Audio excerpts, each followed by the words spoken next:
Thank you, Mr. Chairman, and thank you to our guests. I appreciate very much their service they've given to our country, but basically what they're continuing to do.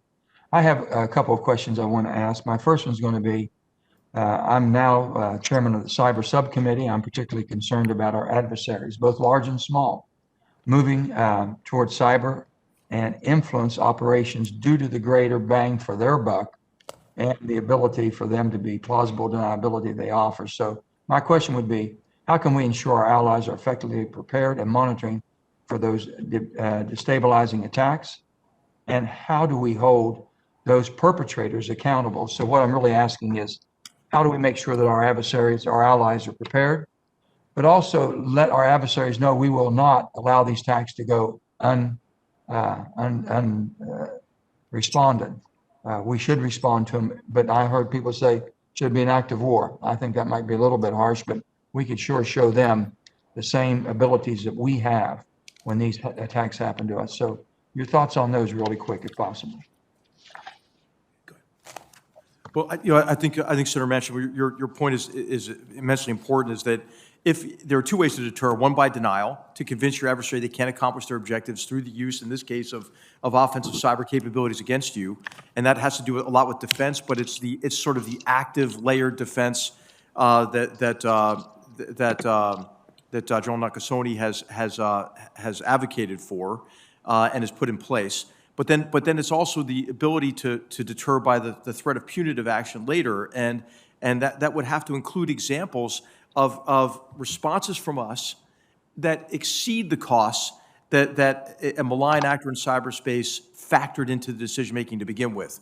Now, the problem is going to be when non-state actors over time get more and more of these capabilities, it'll be difficult to find something of value to that enemy or adversary to hold at risk.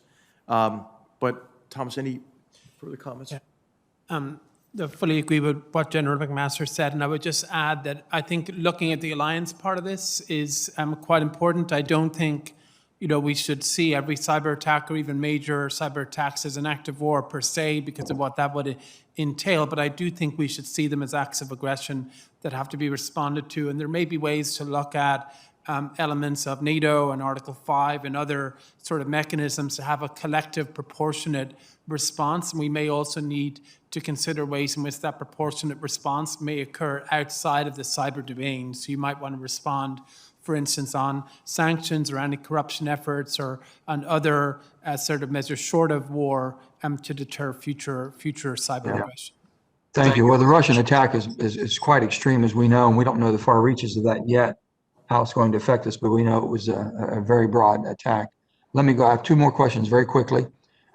Based on work resuming on the Nord Stream 2 project, China's near monopoly on critical minerals that we're using every day in America, depending on China for the ingredients, if you will. They're reaching a point in line that must be drawn between the typical economic growth and economic warfare, because they can hold some of these resources from us, which would really cripple our economy into a economic warfare. So your thoughts on that, and then finally, if you can wrap in the 2% requirement that we have with our NATO allies, defense spending. They're meeting the spending levels we thought by 2024. In 2020, we had 10 NATO nations meet the mark. That still fell short of the full 30 members. So do you believe that the 2% is an adequate figure? And do you believe that we should put the pressure, keep pressure on to making sure the others join in their commitment? So the economic warfare and 2%. Senator, thank you.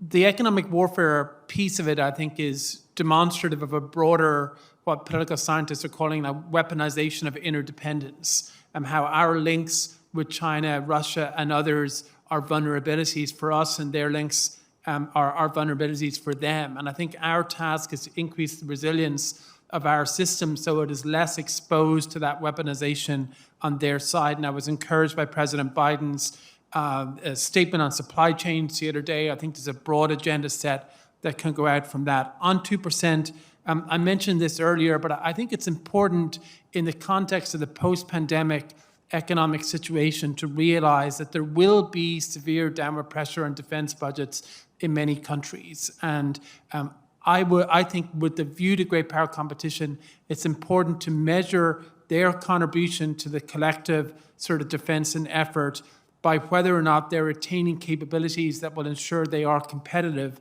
Some of those are in the space of the 2%, but some of them are not. So I think we ought to reform that concept to measure their effectiveness in this competition more accurately. I would just say that we need a real focus on economic statecraft, as you're mentioning, and to recognize that economic security is national security. There have been some really encouraging signs across now the last two administrations. I think that Undersecretary Keith Croc's work to develop a comprehensive strategy in this area is worth resurrecting and widespread adoption from the Biden administration. I think the Biden administration's initiative now to audit critical supply chains is immensely important. As you mentioned, rare earths is part of that. And I think that the legislation that I don't think has yet been fully approved on computer chips and on 5G infrastructure, for example, is an example of what we have to do to compensate for the Chinese Communist Party taking advantage of its authoritarian mercantilist system and weaponizing it against our free market economic systems.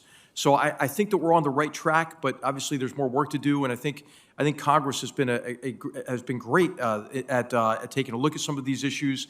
I think the Strategic Act that was being drafted in the Foreign Relations Committee is another good example of this. So I think we're awake to it. There's a lot of great work going on. I just don't know how. I mean, certainly it's not adequate. But we're doing some of the right things already.